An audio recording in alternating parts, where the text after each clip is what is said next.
Hello everyone. Today we will talk about how to fix the app of Scrabble. We will go to settings.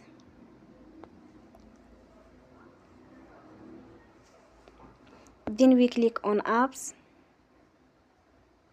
After that we will search the app Scrabble and we click. Then we will on for stop. After that we will go to storage. Then we click on clear cache.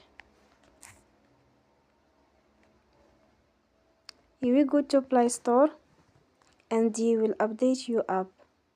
Don't forget to support us by like and subscribe. See you next time and thank you for watching.